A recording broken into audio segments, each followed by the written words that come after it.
하나님 아버지 앞에 드리시겠습니다. 다 함께 기도하시겠습니다.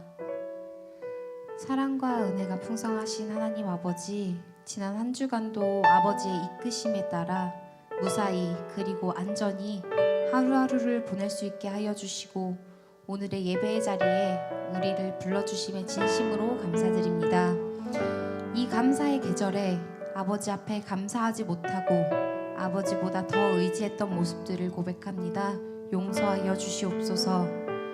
우리가 바라보는 모든 감사의 내용이 결국 아버지께로 왔음을 이 시간 다시 기억할 수 있도록 인도하여 주시고, 지켜주신, 공급해 주신, 인도하여 주신 아버지의 은혜를 기억하고 감사하며 매 순간을 살아가는 우리의 모습 되게 하여 주시옵소서. 지금은 찬양 시간입니다. 아버지를 찾는 것이 곧 희망임을 고백하는 찬양 되게 하여 주시고, 추수감사주의를 앞두고 아버지께서 기뻐하시는 영혼의 추수에 우리의 마음을 다시 세우는 찬양의 시간이 되게 하여 주시옵소서. 모든 영광을 아버지 앞에 드리오며 사랑과 자비가 충만하신 예수님의 이름으로 감사 기도드립니다. 아멘.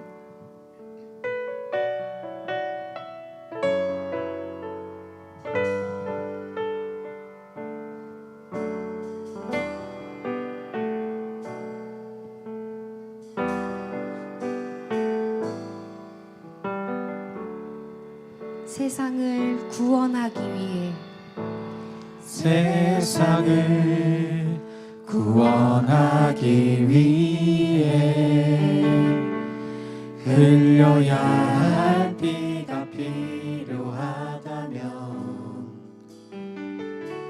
죄인을 대신하기 위해 희생의 제물 필요하시다면 내 생명 제단 위에 드리리. 주 영광 위에 사용하소서. 생명이 또 다른 생명 낳고 주님 볼 수 있다면 나의 삶과 죽음도 아낌없이 드리리.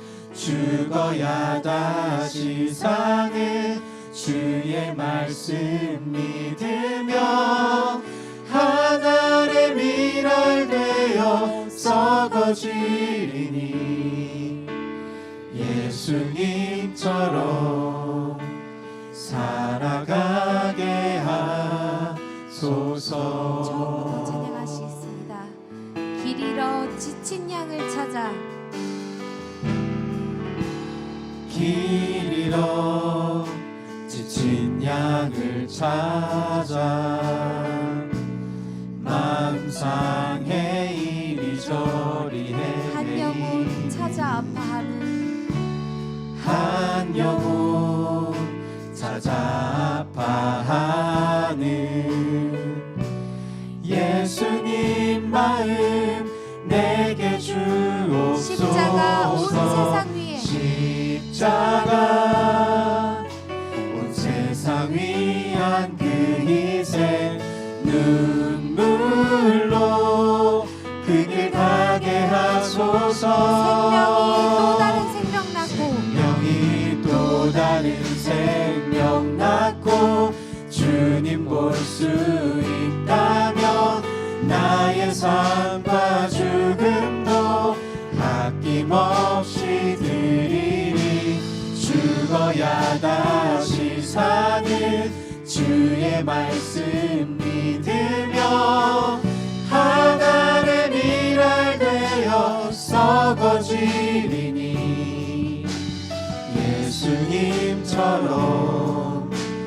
다시 한번 찬양하시겠습니다. 생명이 또 다른 생명, 생명이 또 다른 생명 낳고 주님 볼 수 있다면 나의 삶과 죽음도 아낌없이 드리리. 죽어야 다시 사는 주의 말씀 믿으며 하늘의 미랄 되어 썩어지리니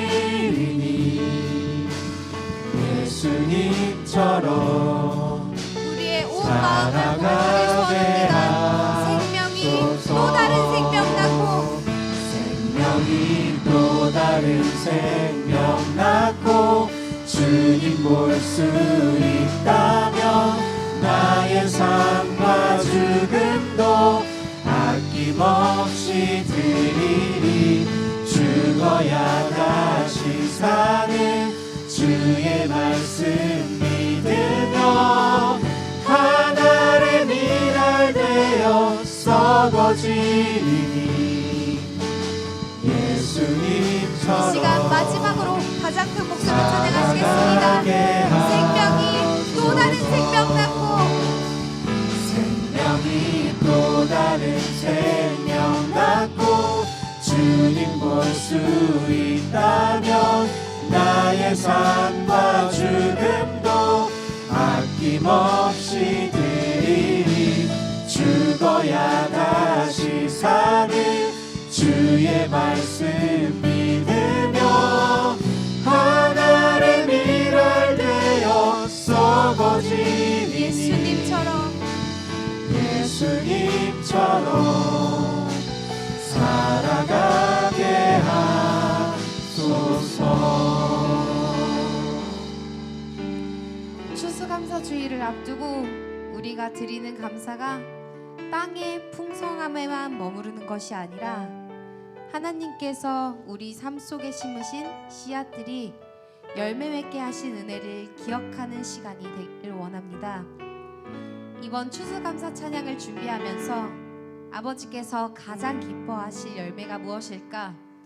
어떤 추수를 바라실까 고민할 때에 영혼의 추수를 떠올리게 되었는데요.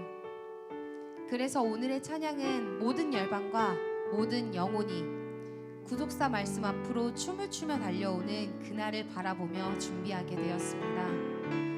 이 시간 주를 찾는 모든 자들이 참된 희망이신 하나님을 만나고 말씀만이 참된 소망이며 생명임을 우리 먼저 찬양으로 고백하고 우리 각자가 다시 한번 영혼의 추수에 마음의 초점을 맞추는 시간이 되기를 소망합니다.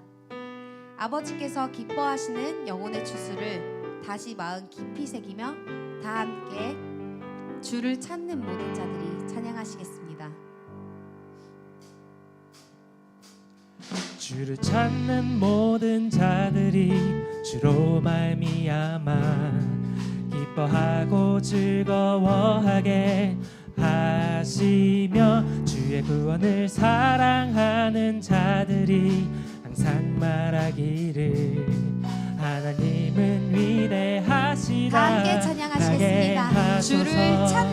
주를 찾는 모든 자들이 주로 말미암아 기뻐하고 즐거워하게 하시며 주의 구원을 사랑하는 자들이 항상 말하기를 하나님은 위대하시다 하게 하소서. 주는 나의 도움 나를 건지시느니 여호와여 지체 말고 내게 임하소서. 가난하고 궁핍한 내 마음 가운데 여호와여 속히 임하소서. 아멘. 다 같이 박수 치시면서 다시 한번 찬양하시겠습니다. 주를 찾는 모든 자들이 주로 말미암아 기뻐하고 즐거워하게 하시며 주의 구원을 사랑하는 자들이 항상 말하기를 하나님은 위대하시다 주는 나의 도움. 주는 나의 도움 나를 건지시느니 여호와여 지체 말고 내게 임하소서. 가난하고 궁핍한 내 마음 가운데 여호와여 다시 한번 찬양하시겠습니다. 임하소서. 주는 나의 도움 나를 건지시느니 여호와여 지체 말고 내게 임하소서. 가난하고 궁핍한 내 마음 가운데 여호와여 속히 임하소서.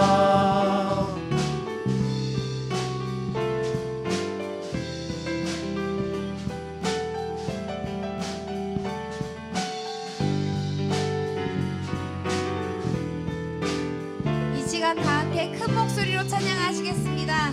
주는 나의 도움, 주는 나의 도움 나를 건지시느니 여호와여 지체 말고 내게 임하소서. 가난하고 궁핍한 내 마음 가운데 여호와여 다시 한번 속히 찬양하시겠습니다. 임하소서. 주는 나의 도움 나를 건지시느니 여호와여 지체 말고 내게 임하소서. 가난하고 궁핍한 내 마음 가운데 마지막으로 여호와여 찬양하시겠습니다. 속히 주는 나의 임하소서. 주는 나의 도움 나를 건지시느니 여호와여 지체 말고 내게 임하소서. 가난하고 궁핍한 내 마음 가운데 여호와여 속히 임하소서. 여호와여 속히 임하소서. 여호와여 속히 임하소서. 여호와여 속히 임하소서. 할렐루야.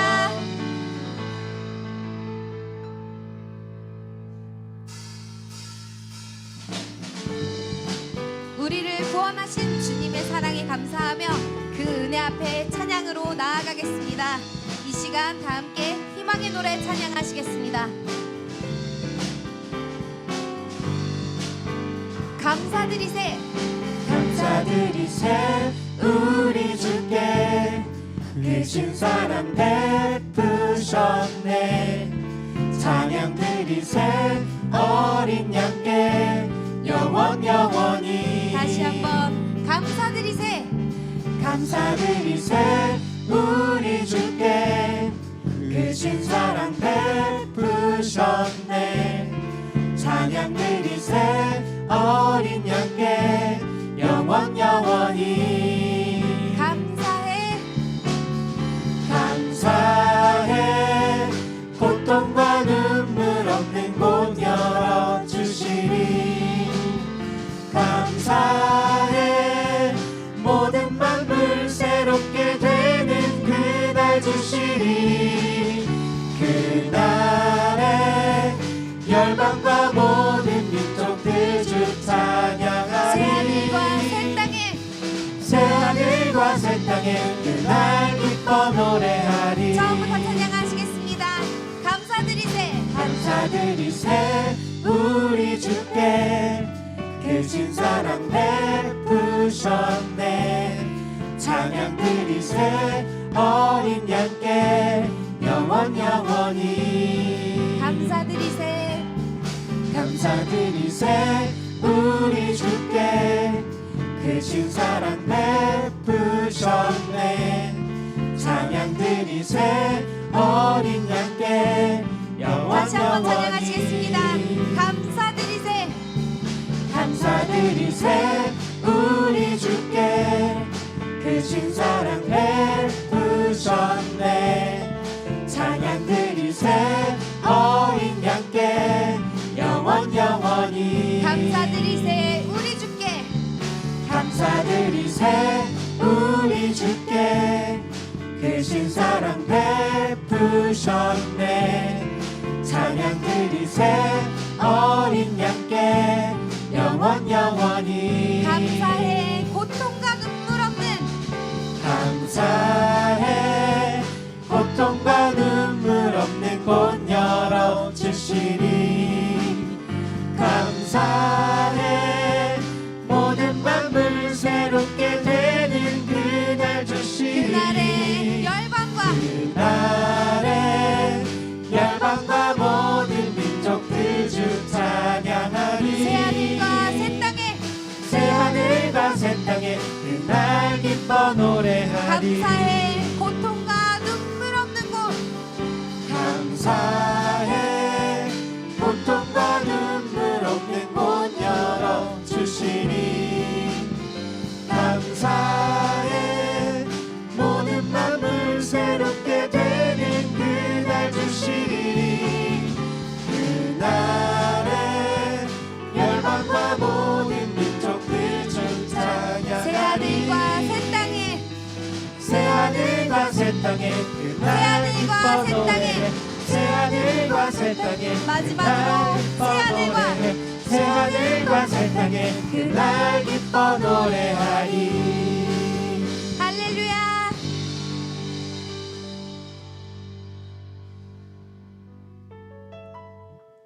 마지막으로 기도 제목 나누시고 기도하는 시간 갖도록 하겠습니다. 첫째로 우리 나라와 민족을 위해서 기도하실 때에 정치 경제가 살아나고 말씀을 자유롭게 사모하는 민주주의가 위협받지 않는 우리나라가 될 수 있도록 다 함께 기도하시겠습니다.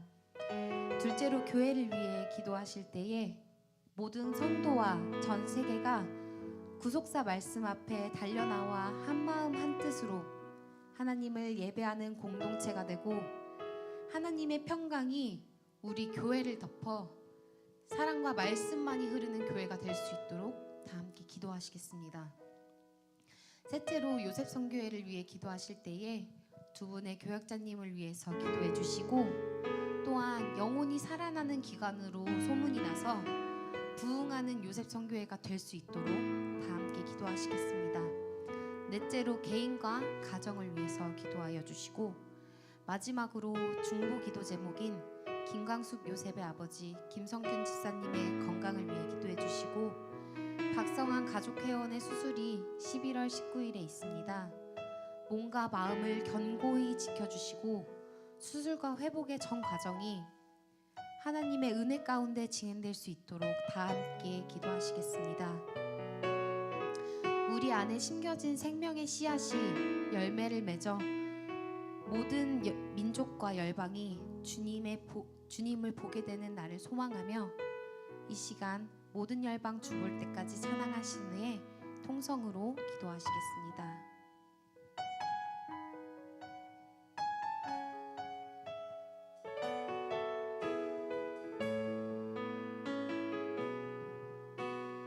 내 눈 주의 영광을 보내 내 눈 주의 영광을 보내 우리 가운데 계신 주님 그 빛난 영광 온 하늘 덮고 그 찬송 온 땅 가득해 내 눈 주의 내 눈 주의 영광을 보내 찬송 가운데 서신 주님 주님의 얼굴을 온 세상 향하네 권능의 발을 드셨네 주의 영광 주의 영광 이곳에 가득해 우린 선의 주님과 함께 찬양하며 우리는 전진하리 모든 열방 주볼 내 때까지 눈 주님의 영광을 봅니다. 내 눈 주의 영광을 보내 우리 가운데 계신 주님 그 빛난 영광 온 하늘 덮고 그 큰 찬송 온 땅 가득해 내 눈 주의 영광을 보네 찬송 가운데 서신 주님의 얼굴은 온 세상 권능의 향하네 팔을 드셨네 권능의 팔을 드셨네 주의 영광 이곳에 가득해 주의 영광 이곳에 가득해 우린 선의 주님과 함께 찬양하며 우리는 전진하리 모든 열방 주 볼 때까지 모든 열방 다시 한번 찬양하시겠습니다. 주의 영광 이곳에 가득해 주의 영광 이곳에 가득해 우린 선의 주님과 함께 찬양하며 우리는 전진하리 모든 열방 주 볼 때까지 모든 열방 주 볼 때까지 하늘 아버지 우리 새롭게 하늘 아버지 우리 새롭게 하사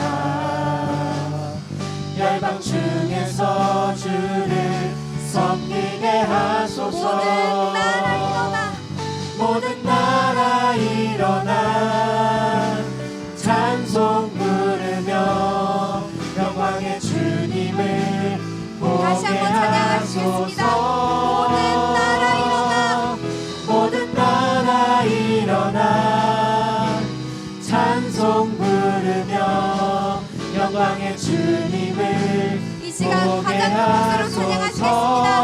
주의 영광 주의 영광 이곳에 가득해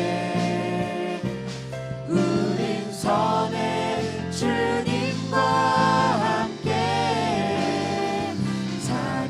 찬양하며 우리는 전진하리 모든 열방 주 볼 이 시간 두 손 드시고 찬양하시겠습니다. 주의 영광 주의 영광 이곳에 가득해 우린 선의 주님과 함께 섭니다. 주님과 함께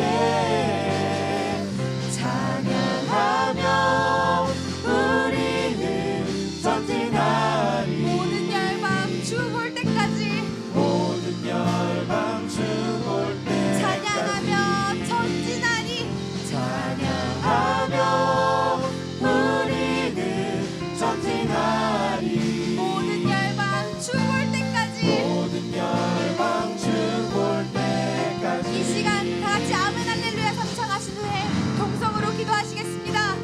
아멘 할렐루야 아멘 할렐루야 아멘 할렐루야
모든 생명의 근원 되신 하나님, 모든 만물이 열매를 맺어 추수를 통해 곡간에 들어가는 이 가을 계절에 살아계신 하나님께서 창조하신 자연 만물을 통해 질서 있고 오묘한 주의 섭리를 느끼고 맛보게 하여 주신 크신 은혜에 감사를 드립니다.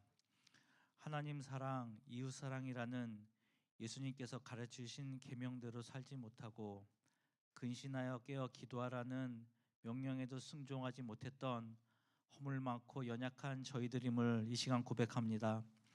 하오나 이 시간 말씀과 은혜를 사모하여 저희들 발걸음이 세상이 아닌 아버지께서 말씀으로 만나주시는 이곳 사무엘 성전에 나와 예배드릴 수 있음에 감사를 드립니다.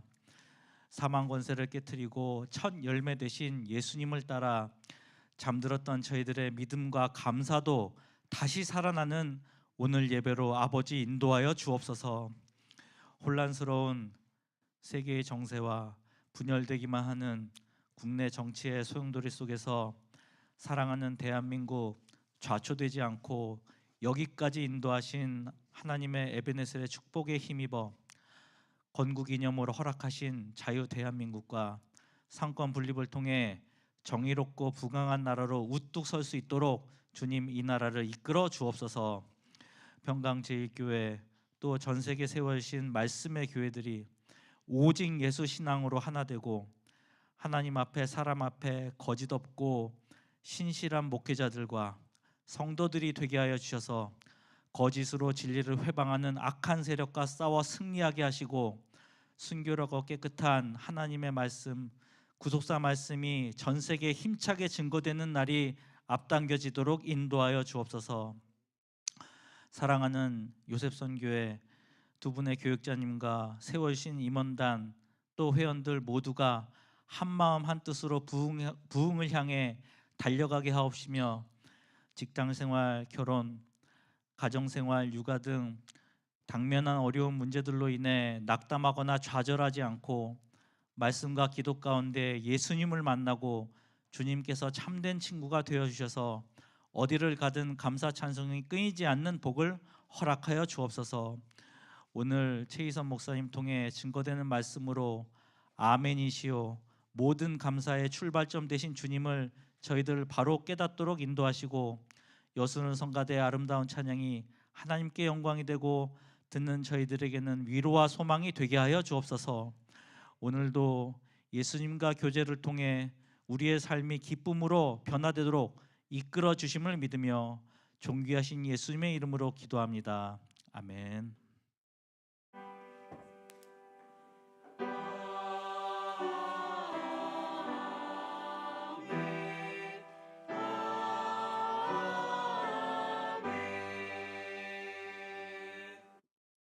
(2025년 11월 15일) 요셉 정기예배를 하나님 앞에 드리시겠습니다.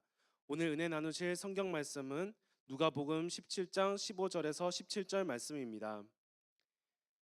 누가복음 17장 15절에서 17절 말씀 제가 봉독하겠습니다. 그 중에 하나가 자기의 낳은 것을 보고 큰 소리로 하나님께 영광을 돌리며 돌아와 예수의 발 아래 엎드려 살해하니 저는 사마리아인이라. 예수께서 대답하여 가라사대 10사람이 다 깨끗함을 받지 아니하였느냐? 그 9은 어디 있느냐? 이는 하나님의 말씀이니라. 아멘. 이어서 여수른 성가대의 찬양 있겠습니다.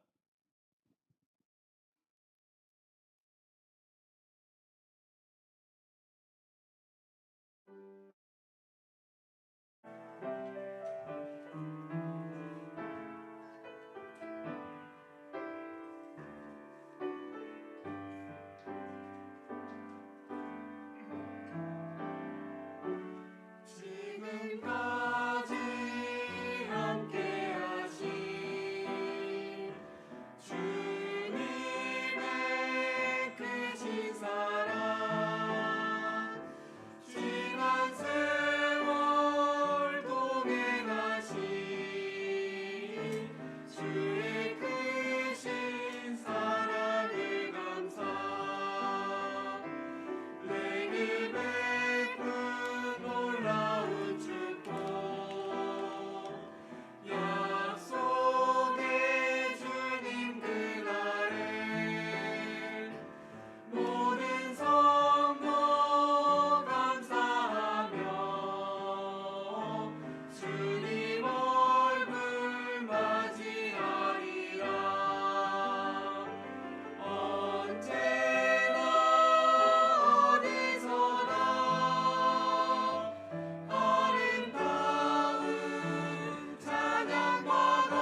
은혜스러운 찬양 감사드립니다. 자, 할렐루야로 인사하겠습니다. 할렐루야. 네, 반갑습니다. 자, 오늘 함께 은혜 받으실 말씀 제목은 나도 돌아온 한 사람 같이라는 제목으로 함께 은혜를 나누겠습니다. 오늘 말씀은 88년도 11월 20일 날 주신 말씀을 참고했습니다. 이제 한 해가 어느덧 추수감사절을 맞이하는 시기가 되었습니다. 그래서 내일 2025년 추수감사절이 되겠습니다. 추수감사절은 하나님께 받은 은혜의 풍성함을 1년 동안 기도하는 가운데 감사하는 날이 되겠습니다. 그 기원은 1620년 영국 국교회의 부패와 종교 탄압으로 102명의 청교도들이 신앙의 자유를 찾아 신대륙, 아메리카 대륙으로 찾아간 그러한 데서 출발한 이야기가 되겠습니다. 이 청교도들은 험난한 바다를 63일 동안 항해를 하여서 아메리카 동부 해안에 도착을 했고 3년 후에는 인디언들의 도움을 받아서 농사를 지어서 이 3년 만에 첫 곡식을 거두었기 때문에 너무나 감사해서 하나님께 감사 예배를 드린 것이 바로 오늘날 추수감사절의 기원이 되겠습니다.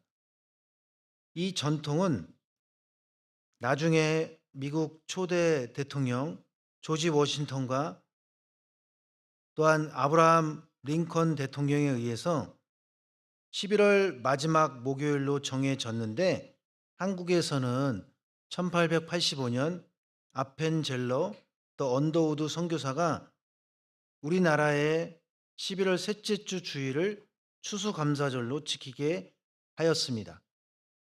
이 추수감사절은 단순한 수확에 대한 감사뿐만 아니라 우리의 모든 순간 속에, 우리의 삶의 모든 순간 속에 하나님의 은혜와 함께하심, 나와 함께하신 하나님, 지금까지 인도하신 한 해 동안의 하나님의 은혜에 감사를 실천하는 절기가 되겠습니다. 그래서 오늘 추수감사절 말씀 가운데 오늘 본문은 예수님께 고침을 받은 10명의 문둥병자 중에 한 사람만이 예수님께 돌아와 감사한 사건을 오늘 다루고 있습니다. 예수님께로 돌아온 이 한 사람은 어떠한 감사를 드렸을까요? 그의 감사에 단순한 예의를 갖추는 정도가 아니라 믿음과 깨달음이 담겨 있는 본인 자신의 그러한 자발적인 감사의 모습으로서 추수감사절에도 오늘 우리가 모델이 될 수 있는 그러한 감사의 모습입니다. 그렇다면 오늘 제목 말씀과도 같이 나도 돌아온 한 사람 같이라는 제목으로 함께 은혜를 나누겠습니다. 첫 번째로 10명의 문둥병자들이 병을 나은 과정을 살펴보겠습니다. 첫째는 예수님께 긍휼을 구했다.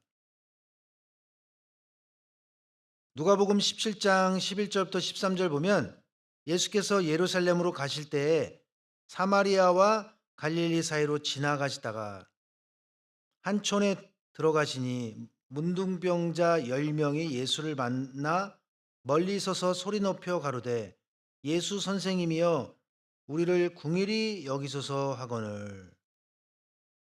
그러니까 옛날에 문둥병자는 저주받은 사람으로 여겨지기 때문에 보통 사람을 가까이 할 수가 없었습니다. 그래서 멀리 서서 예수님을 부른 거죠. 소리 높여서 10명이 한꺼번에 예수님께 불쌍히 여겨달라고 SOS를 요청한 것입니다. 두 번째, 예수님의 명령에 순종했다. 이 10명의 문둥병자들은 예수님께 궁의를 구했고, 두 번째는 예수님의 명령에 순종했다는 것입니다. 누가복음 17장 14절에 보시고 가라사대 가서 제사장들에게 너희 몸을 보이라. 예수님께서 10명의 문둥병자들에게 제사장에게 몸을 보이라고 하셨을 때 의심하는 사람이 한 명도 없었습니다.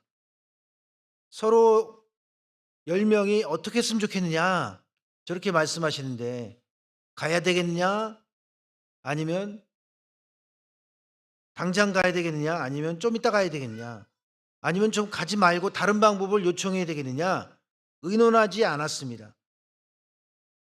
당시에 예수님과 제사장과의 관계는 좋지 않았을 때입니다.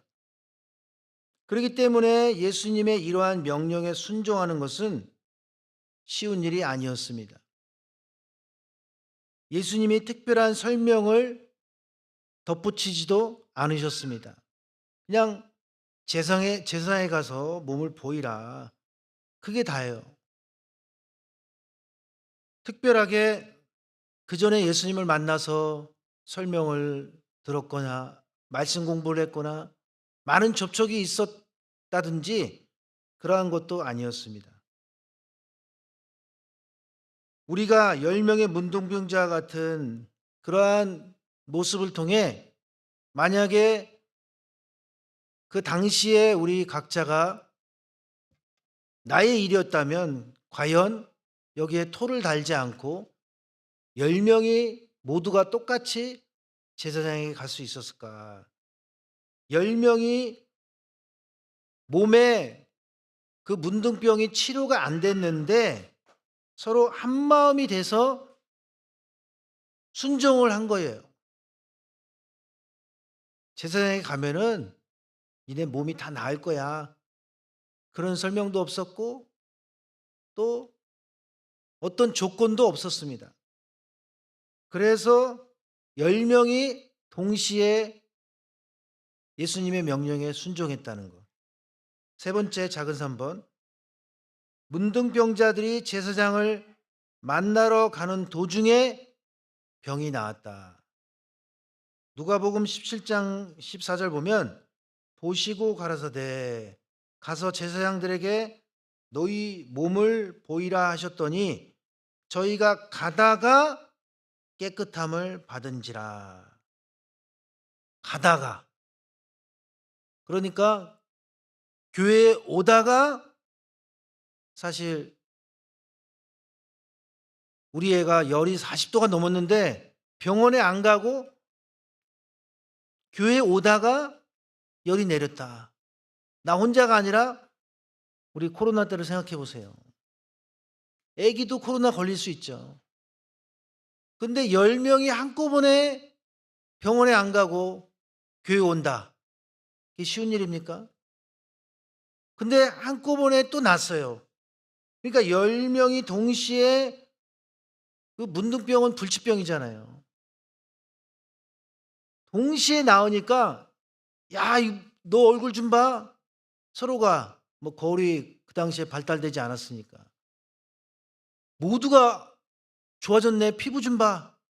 자기 몸을 보고 자기 피부를 볼 때 달라진 걸 보고 얼마나 서로가 감격했겠습니까?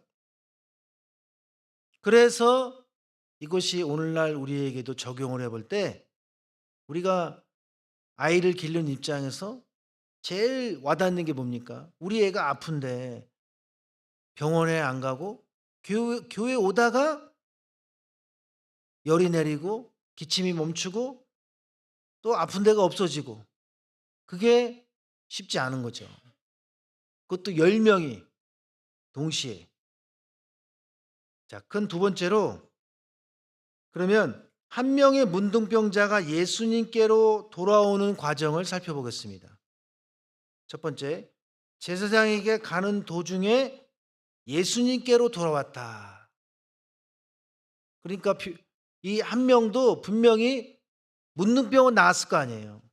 문둥병이 낫자마자 분명히 제사장에게로 가라 했는데 가다가 돌아서서 온다는 거. 그게 쉬운 게 아니었다는 거죠.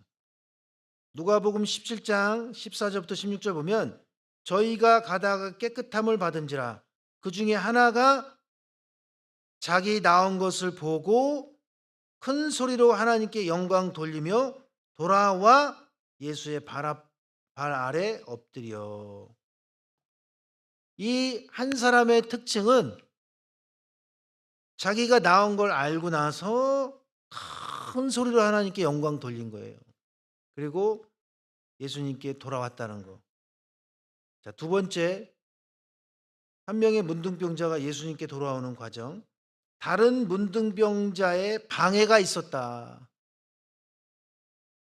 그러니까 9명은 시킨 대로 예수님이 말씀하신 대로 가고 있는데 한 사람이 거기 안 가고 교회로 안 가고 다른 데 가는 거예요.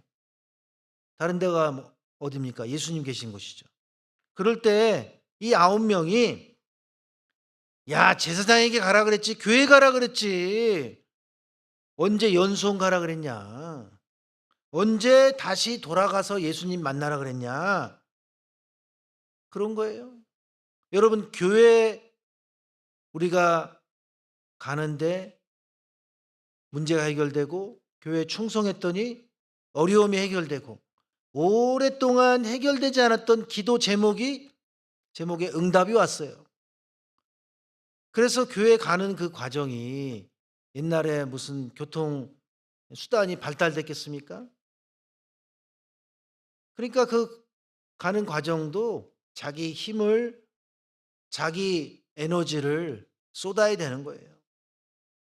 그래서 이것은 문둥병자의 방해, 다른 문둥병자의 방해에도 불구하고 예수님께로 돌아갔다라는 것은 보통 일반 사람들의 충성보다 더 열심인 충성을 말한다라는 거예요.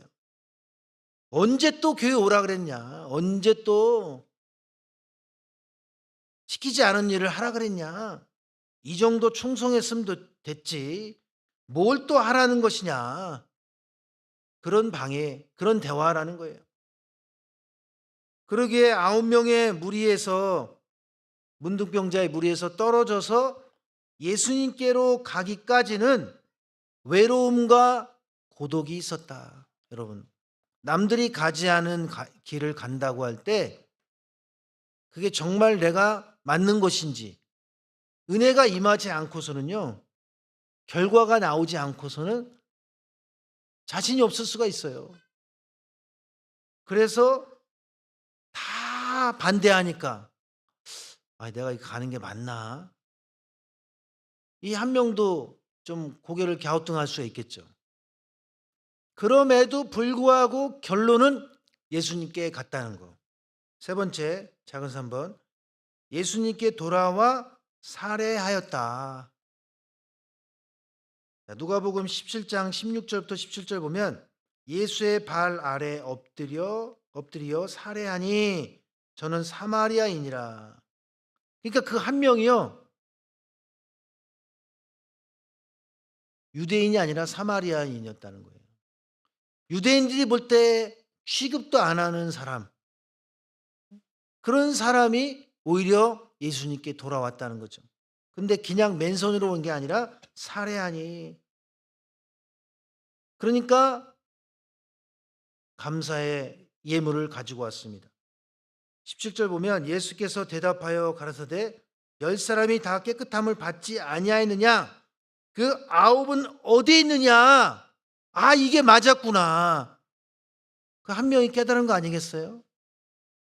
그러니까 발 아래 엎드려, 이거를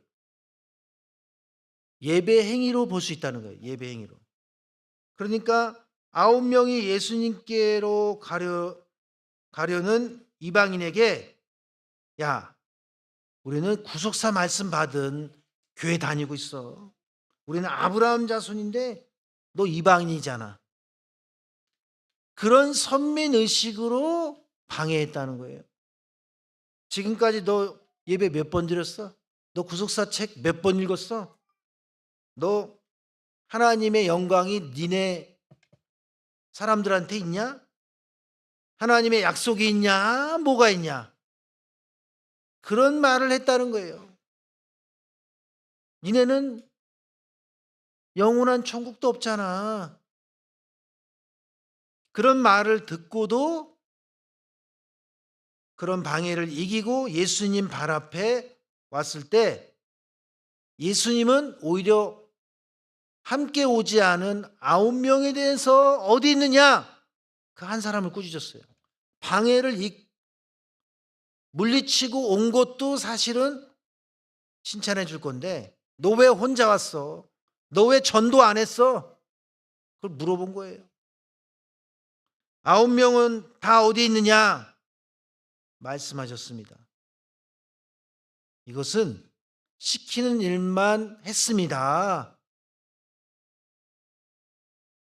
칭찬받은 하나님께 마지막 칭찬받을 종은요, 달란트를 2배, 3배로, 5배로 더 많이 충성하는 자이어야 한다는 것입니다.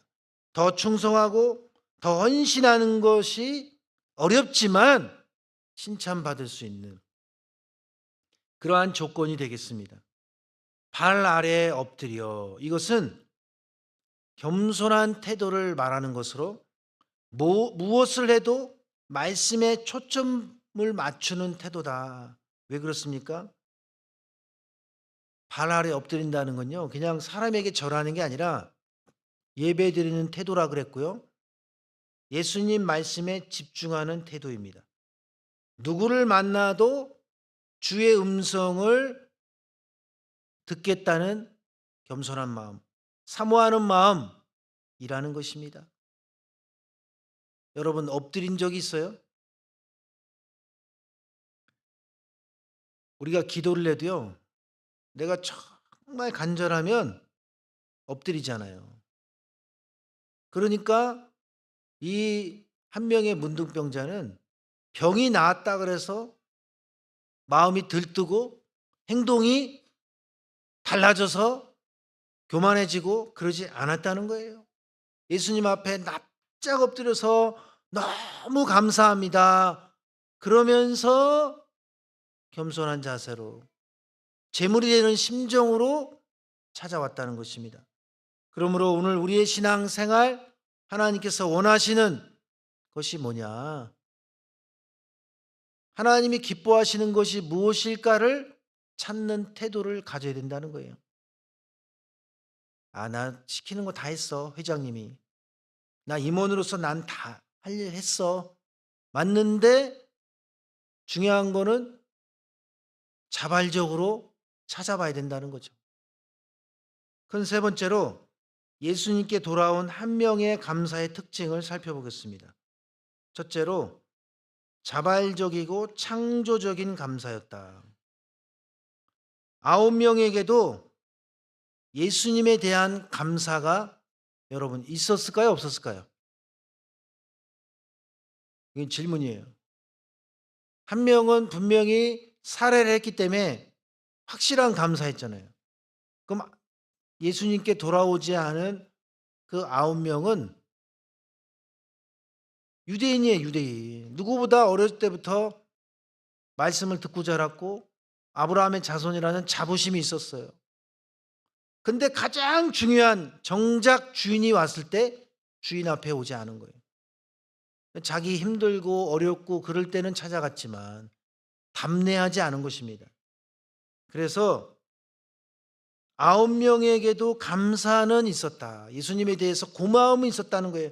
그러나 발길을 돌이킬 만큼 감사하는 정도는 없었다라는 거예요. 우리도 마음으로만 감사하는 것은 하나님이 특별하게 인정하지 않습니다. 진짜 감사는요, 우리가 누군가한테 도움을 받았어요. 한 번도 아니고 두 번, 세 번, 다섯 번. 근데 고맙습니다. 그러고 끝납니까? 답례를 하잖아요. 답례를. 뭘 해도 어떻게 공짜로 맨날 받습니까? 그러니까 하나님과의 관계는 더하다는 거죠. 진짜 감사하다면 여러분 자녀에게 깐나내기라 할지라도 자녀 이름으로 감사하잖아요. 그 이유가 하나님이 건강을, 하나님이 성장을, 하나님이 치료를 해 주셨기 때문에, 모든 걸 주관해 주시고 은혜 주셨기 때문이죠. 그래서 이 9명이 고마움은 있었지만 표현하지 않았다, 행동하지 않았다라는 거예요. 안 시켰으니까 안 하죠. 이게 우리가 그 당시로 돌아간다면 남의 얘기가 아니에요. 쉬운 게 아닙니다. 그러나 돌아온 한 사람은 예수님에 대한, 다시 얘기해서 은혜를 주신 하나님께 대해서 그 마음에 품을 뿐만 아니라 정수리부터 발끝까지 감사가 충만한 태도를 가지고 있었습니다. 오늘 교회 나올 때 하나님만 믿습니다, 그러한 마음만 가질 뿐만 아니라 오늘 우리가 숨을 쉬는 것도 하나님이, 내가 이마만큼 오늘날 지금 현재 모습이 된 것도 하나님이, 이 땅에 태어나서 지금까지 살아온 모든 것 하나님이 은혜 주신 줄로 알고 믿고 감사하는 마음으로 우리가 이 자리에 나온 줄로 믿을 때 중요한 건 뭡니까? 자발적이어야 되는 거예요. 자발적이고 창조적으로. 그러니까 하나님 뜻과 연결된 창조적인 모습이, 원로 목사님은 기도다 그랬어요. 뜻과 연결된 생각만 가져도 그게 기도래요. 뜻과 연결된, 내가 예를 들어서 회사에서 좋은 그런 너무나 승진할 기회, 또 좋은 아이디어 내가 딱 생각이 났어요. 그 순간 잘 먹고 잘 살아야지, 혹은 아무 생각 없는 것보다 감사 헌금을 해야겠다, 이렇게 뜻과 연관된 생각을 하는 순간 하나님이 너무 좋아하신다는 거예요. 저 사람이 했으니까 나도 해야지. 뭐 그것도 안 한 것보다는 훨씬 낫죠. 그러나 하나님이 정말 인정하시는 모습은 창의적으로 내 스스로가 시키지 않아도 이 한 명의 문득병자처럼, 이게 쉬운 게 아니라니까요.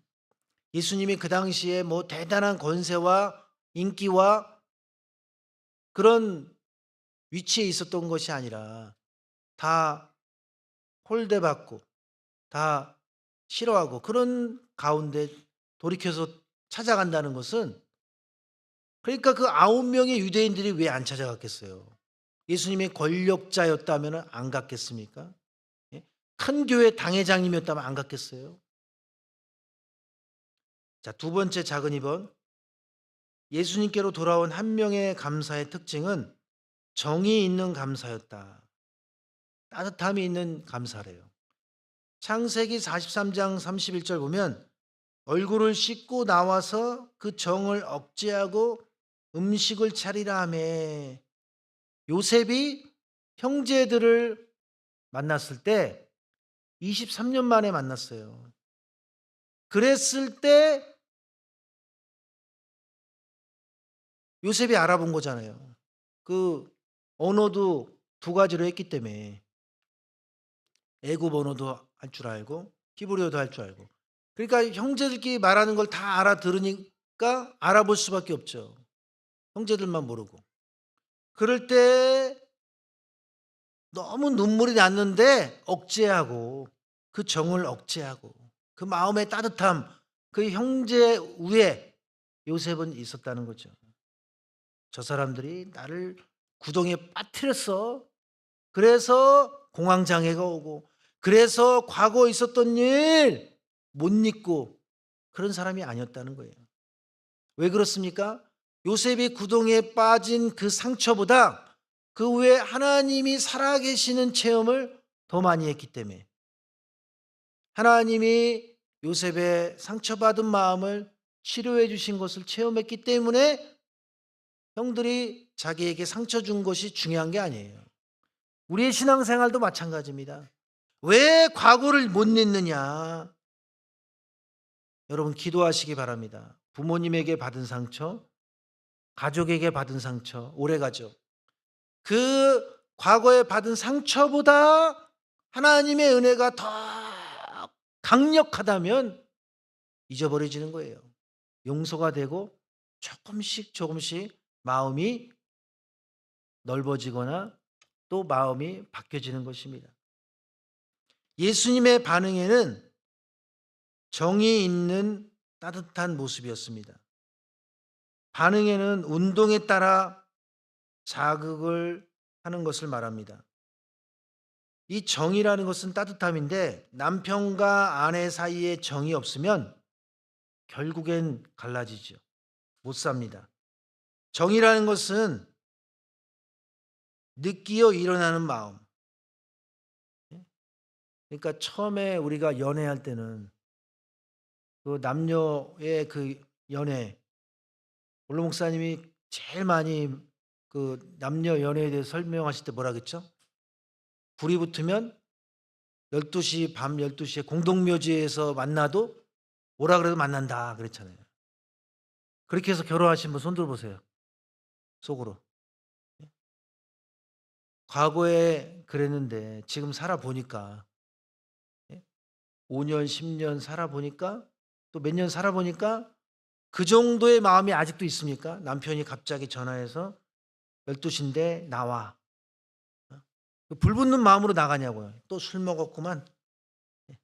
그런 마음이 들죠. 아유, 지금 애기들도 자는데. 이런 마음이 들잖아요. 그래서 애를 낳기 전까지는 부부 사이의 사랑인데 이제 애를 낳아서 길러보니까 전우애가 생긴다니까, 전우애. 이 정이 정으로, 의리로 사는 거예요. 어떤 면에서 보면. 그런데 그러한 따뜻함이 없으면 결국에는 최후가 안 좋은 거죠. 그래서 사랑에 대한 그 욕망, 마음을 입은 요소 중에 이 정이라는 것은 따뜻함을 말합니다.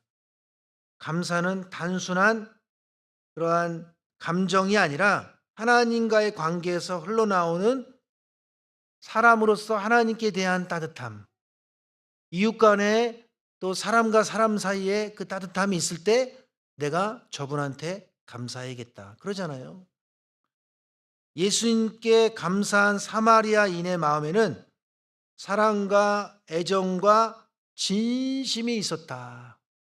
그러니까 이 사람은 좀 MBTI로 따지면은 뭐 그 따뜻한 성향이 있지 않았을까. 특정지어서 말하진 않겠어요. 그래서 형식이 아니라 진심으로 따뜻함을 가지고 예수님께 찾아간 것입니다. 다시 얘기해서 관계 회복이 진정으로 이루어지는, 그러니까 이 문득병자는 성 밖에 쫓겨난 자들이잖아요. 그러면 자기가 병이 나았다는 건 뭐예요? 다시 사회로 돌아오는 엄청난 기회가 생긴 거예요. 근데 그것보다 더 중요한 거는 예수님께 찾아갔다는 거. 근데 그것이 신앙적으로, 영적으로는 더 먼저이고 중요한 걸 알았기 때문에 찾아간 거죠. 그런 은혜를 주신 거예요. 오늘 우리의 신앙도 먼저 내가 안 좋은 일이 발생했을 때, 또 좋은 일이 일어났을 때 하나님 뜻과 연결시켜서 어떻게 해야 될 것인가 처음부터 생각을 해야 된다는 거예요. 그래서 믿음이 뭐냐? 믿음은요, 처음부터 하나님이 하실 일을 남겨놓는 거다. 내가 다 계획하고 내가 모든 걸 다 누구 만나고 그 다음에 다음 단계가 뭐고, 물론 그것도 괜찮죠. 그러나 처음부터 거기까지다. 맡기는 거다. 자녀 문제, 배우자 문제 맡기는 거다. 근데 아직도 나는 무조건 외모가 출중해야 돼요. 나의 배우자감은 무조건 180 넘어야 돼. 무조건 오리동에 살아야 되고, 그런 분이 있어요, 진짜. 무조건 아침밥은 무조건 해줘야 된대요. 있어요, 총각 중에. 그래서 간이 붓구만. 여러분, 아침밥 무조건 아내가 해주는 분, 아니면 손들라는 게 아니고, 근데 잘 모르니까 그런, 물론 있을 수 있죠. 그런 분도 있고. 근데 그게 기도 제목에 높은 순위에 차지하면 이게 좀 어색하지 않을까. 높은 순위에 차지하는 분이 있더라고요. 지금 하여튼 누구란 건 말 못하겠는데, 그래서 마음을 비운다는 것은 내 기도 제목까지 다 비워서, 뚱뚱해도 좋습니다. 뭐 내가 원한 그런 사람이 아니어도 좋습니다. 연결만 시켜주세요. 하나님이. 완전히 마음을 비운다면 어느 구름장에 비가 올지 모르기 때문에 어떻게 연결될지 어떻게 알아요. 이제 말씀을 정리하겠습니다. 결론적으로 진정한 감사는 행동과 인격이 하나님께 돌아오는 것이다. 누가복음 17장 15절 볼 때 그 중에 하나가 자기의 낳은 것을 보고 큰 소리로 하나님께 영광 돌리며 돌아왔다는 거예요. 돌아왔다. 오늘 제목이 뭡니까? 나도 돌아온 한 사람 같이. 신앙생활은요, 결국 내가 생각을 어디로 두고 있느냐, 어떤 생각으로 돌이키느냐, 잘못된 생각을 하고 있더라도, 잘못된 만남을 하고 있더라도 내가 어떻게 방향을 좋은 방향으로 바꾸느냐. 사람 마음으로 안 돼요. 그래서 성경에서 복이 뭐냐, 시편은 1편 1절에 뭐라 했어요? 1편 1절에 복 있는 사람은 악인의 꾀를 쫓지 않는 거래요. 근데 누구나 나는 악인을 쫓지 않는다고 생각하죠. 그래서 특히 처음 만난 사람일수록 그 사람이 사기꾼인지 그 사람이 어떤 사람인지 모르기 때문에 만남이 복이에요. 만남이 신앙생활에. 배우자 만나는 것도 복이고, 자녀 만나는 것도 복이고, 자녀 입장에서 부모 만나는 것도 복이고, 만남이 얼마나 축복입니까? 목회자는 성도 만나는 게 복이고, 성도도 목회자 잘 만나는 게 복이죠. 그렇지 않고 반대일 때 얼마나 그게 고통스러워요. 서로 간에 배우자 잘못 만났을 때, 내 자녀인데 부모에는 전혀 그런 모습이 없는데 너무 훌륭한 모습이면 좋지만 반대라면, 거꾸로라면 얼마나 고통스럽습니까? 목사님 잘못 만나는 거, 목사님은 성도 잘못 만나는 게 얼마나 고통스럽습니까? 진정한 감사는 하나님이 원하시는 방향으로 돌아올 때 시작됩니다. 하나님이 원하시는 방향으로 돌아오려면 깨달음이 있어야 된다라는 거예요. 올바른 깨달음은 잘못된 생각을 돌아오게 합니다. 누가복음 15장 17절에 이에 스스로 돌이켜 가로되 내 아버지에게는 양식이 풍족한 품꾼이 얼마나 많은고 나는 여기서 주려 죽는구나. 이 집 나간 탕자가 돌아오게 된 배경이요, 스스로 돌이킨 거예요. 그러니까 스스로 구원받았다는 게 아니라 그 스스로 돌이키는 마음을 하나님이 주신 거죠. 근데 이 탕자가 스스로 돌이킨 내용이 뭐냐? 19절, 누가복음 15장 19절에 지금부터 아버지 아들이라 일컬음을 감당치 못하겠나이다. 나를 품꾼의 하나로 여기소서 하리라. 자기가 이제 아버지한테 가는데, 아버지한테 가면 그렇게 고백하고 선언하겠다는 거야. 저는 아들이 아닙니다. 그냥 일꾼으로 여기서 시킨 대로 하겠습니다. 이게 얼마나 겸손한 거예요. 얼마나 낮아진 거예요. 근데 아버지 앞에 갔을 때 품꾼이라는 말을 하려고 그랬는데 그럴 새를 안 줬어요. 입을 막았는지 안 막았어도 그냥 못 들은 척 했는지 딴 행동을 했든지 그럴 새가 없게 만들었어요. 누가복음 15장 21절 22절 볼 때 아들이 가로되 아버지여 내가 하늘과 아버지께 죄를 얻었사오니 지금부터 아버지의 아들이라 일컬음을 감당치 못하겠나이다 하나, 여기까지는 했어요. 근데 이제 품꾼이라는 말이 나와야 되는데 22절에 아버지는 종들에게 이르되 제일 좋은 옷을 내어다가 입히고 손에 가락지를 끼우고 발에 신을 신기라. 야, 네가 신어 이게 아니라 신기라. 그래서 여기서 가락지가 뭐냐? 이거는 인장 반지예요. 인감 도장. 그러니까 구속사라는 말씀의 도장을 확 찍어준 거죠. 너는 완전 택한 백성이야. 올바른 깨달음은 잘못된 행동에서 옳은 행동으로 돌아오게 합니다. 올바른 깨달음은 모든 생각과 모든 말과 모든 행동을 하나님이 원하시는 방향으로 바꾸게 한다는 것입니다.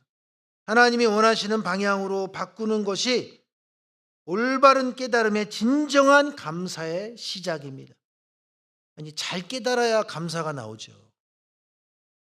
뭐를 잘못했는지 깨달아지지 않는데 그게 뭐 감사가 진정한 의미가 있겠어요? 아, 이렇게 하면 안 되는구나. 아, 이것이 은혜구나. 그 깨달아야 감사가 되는 거예요. 그래서 올바로 깨달아야 감사의 시작이다. 예수님 앞에 돌아오지 않은 9명도 예수님에 대해서 감사의 마음이 있었다 그랬어요. 그러나 발길을 돌이킬 만큼은 그 정도는 아니었다는 거예요. 그러니까 회개가 뭐냐? 다시는 하지 않는 거잖아요. 180도. 다시는 안 만나는 거예요. 그러니까 말씀 깨닫는 것이, 깨닫는 생활이 왜 신령한 고차원적인 회개냐? 깨달아야, 아, 이제 담배 피면 안 되는구나. 아, 이제 내가 애들한테 함부로 하면 안 되는구나. 아, 내가 왜 그렇게, 내 아들이지만 내 딸이지만 왜 그렇게 했지? 아, 내가 방치하면 안 되는구나. 버릇없이 해도. 진정으로 깨달아야, 두 가지 깨달아야 돼요. 한 가지만 깨달으면 어떻게 돼요? 너무 방치하면 안 되는구나 해가지고 맨날 때려. 근데 그걸 또 말려야 되는데 말리지도 않고 아빠가 막 혼내고 있는데 엄마가 옆에서 아유 그 정도 해가지고 되겠어? 야구방망이로 그냥 다리를 뿜자 틀어줘야지. 갖다 준 부모가 없겠지만 그렇게 한다면 애가 얼마나 성격 파탄자가 되겠어요. 또 반대로 너무 잘해주고 오냐오냐 하다 보니까 버릇이 없어요. 그래서 여러분 10살까지라 그랬어요. 제가 여러 번 말씀드렸죠. 10살 넘으면 여러분이 자녀에 대해서 뿌린 대로 반드시 거두게 돼 있어요. 너무 무섭게만 해도 애가 주눅이 들고 부모의 상처받아서 평생 잊지 못합니다. 어릴 때 너무 세게 맞은 거, 너무 야단 맞은 거. 반대로 너무 방치한 건요, 사춘기 돼 보세요. 부모는 껌이에요. 감당이 안 돼요, 감당이. 너무 무서운 사람이 없죠? 그러면 사춘기 돼서는 제일 무서운 게 자식이 되는 거예요. 그러니까 이 두 가지를 잘 한다는 게 얼마나 힘들어요.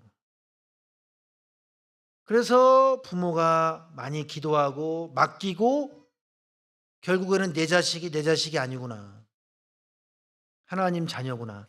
그런 마음으로 우리가 맡겨야 된다는 거. 그래서 오늘 진정한 감사의 시작은 가던 길을 다시 돌아올 정도로 다시는 내가 세상 사람들 교회보다 더 좋아했던 거 돌이킬 정도로 안 만날 각오를 할 정도로 바뀌는 사람, 돌이키는 사람, 예수님 품에, 탕자로 말하면 아버지 품에 발길을 스스로 돌이키는. 왜냐하면 아무리 내 배우자가 열심히 해도요, 결국 신앙은 1대1이기 때문에 내가 잘 믿어야 돼요. 우리 자녀가 아무리 내가 신앙 전수해도 그게 왜 자녀 잘 만난 게 복이냐. 내가 어릴 때부터,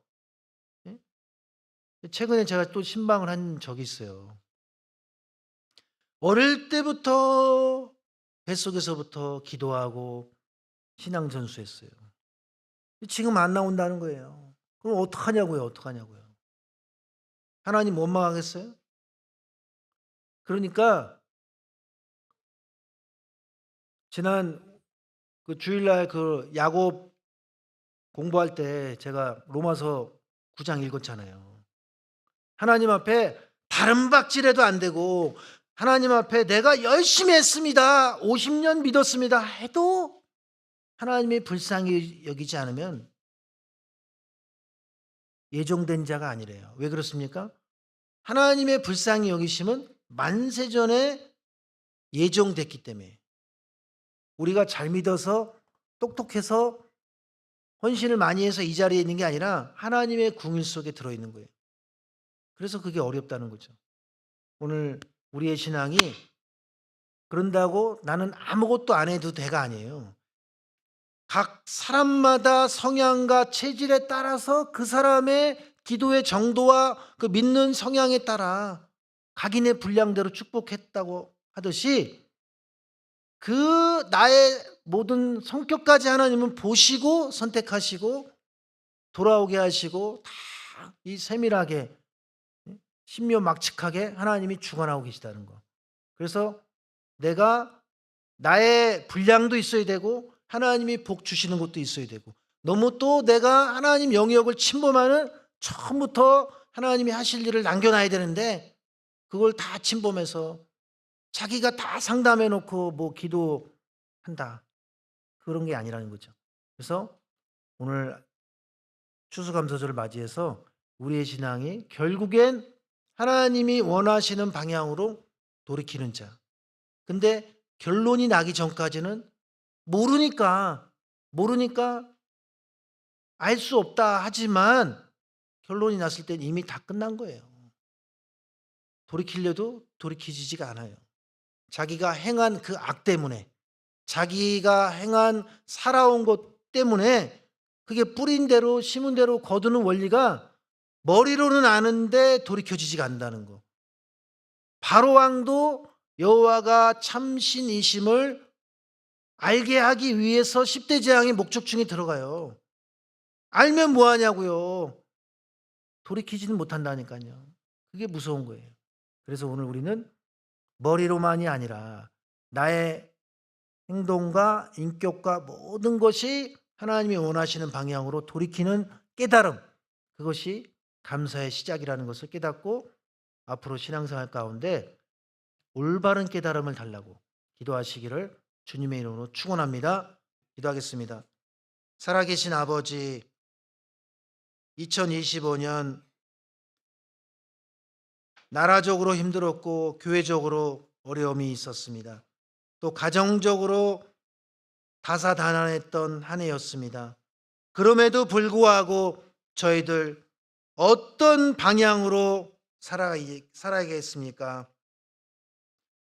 10명의 문둥병자 가운데 예수님께로 돌아온 한 사람처럼 우리도 하나님이 원하시는 길로 돌이키는 자, 돌아오는 자가 될 수 있도록 축복하여 주시옵소서. 우리 힘으로서는 절대적으로 역부족인 가운데 있습니다. 그렇기 때문에 우리에게 특별하게 은혜를 주시고 하나님의 만세전에 예정된 궁일 속에 작정된 자가 되게 하여 주시옵소서. 이 시간 받은 바 은혜에 감사해서 준비된 예물을 바치고자 합니다. 바치는 손손길마다 1년 동안 아버지 앞에 감사의 제물을 믿음으로 바치는 한 사람 한 사람 될 수 있도록 축복하여 주시옵소서. 그렇게 될 줄로 믿사옵고 사랑 많으신 예수 그리스도의 이름으로 감사드리옵나이다. 아멘.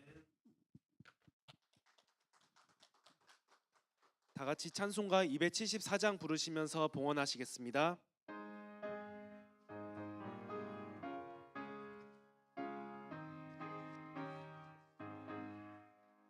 주 예수 넓은 사랑 그 크신 은혜를 나 힘써 전파함은 참 기쁜 일일세.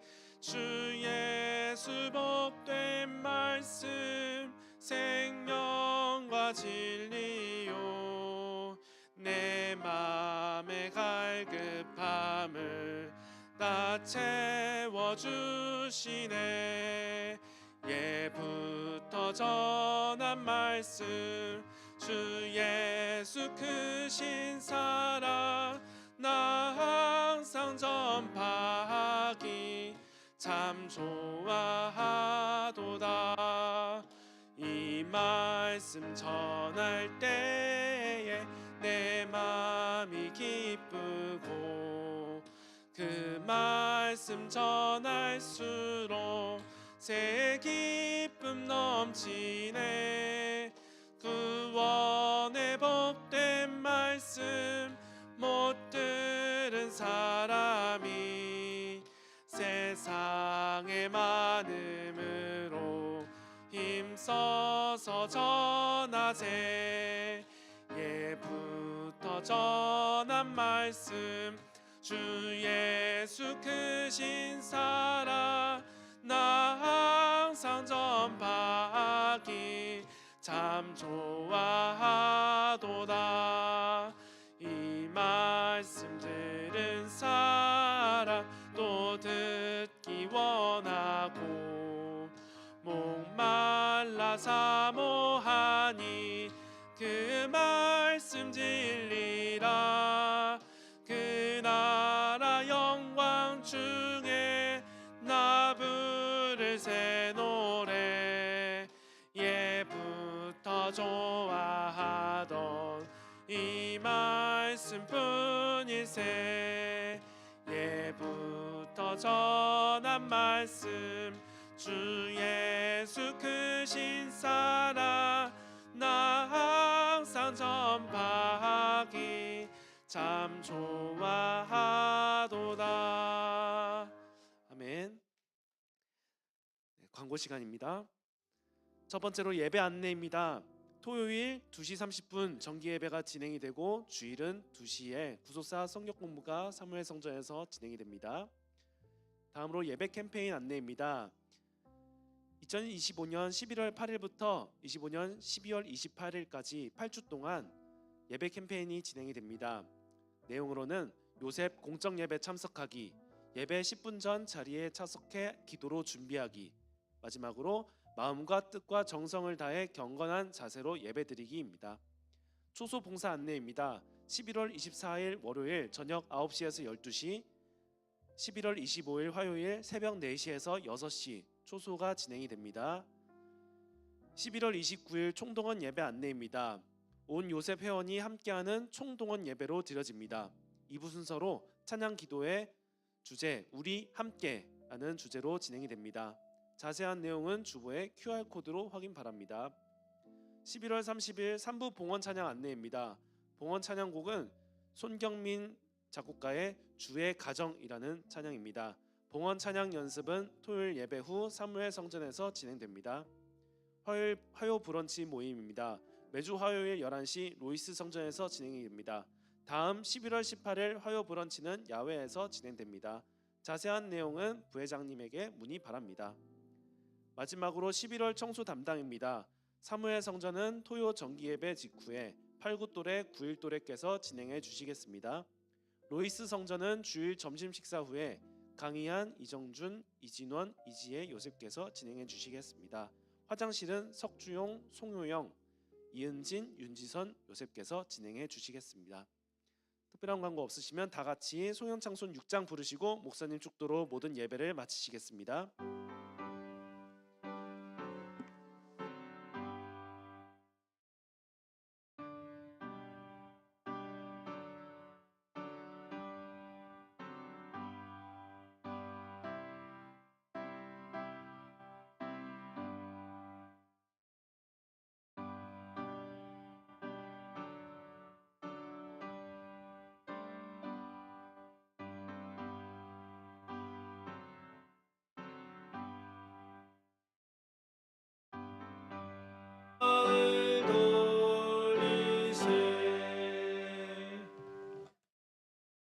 추수감사원금 이명신 안선미 가정 송파 서대문구 현장 잘 마치게 해주셔서 감사합니다. 이명신 안선미 가정. 추수감사원금 김윤혜 장로님, 강희안, 윤지선, 심지민, 이프롬, 이보라, 윤성은, 이형석, 박세린, 김성희, 김은영, 김범열, 장미양 가정 하나님께 추수감사원금 바쳤습니다. 축도하겠습니다. 이제는 우리 주 예수 그리스도의 한없는 은혜와 하나님 아버지의 무한하신 사랑하심과 성령님의 감동 감화 내주 충만 역사하심이 오늘 요셉성교회 추수감사절 예배를 통해서 1년 동안 하나님 앞에 돌이키는 자, 돌아오는 자가 되었는지 올바른 깨달음으로 살고자 하는 모든 요셉성교회 한 사람 한 사람 머리에와 두건 가정에 직장과 생업체 위에 교회와 나라 민족 위에 이제부터 영원토록 함께 있을지어다. 아멘.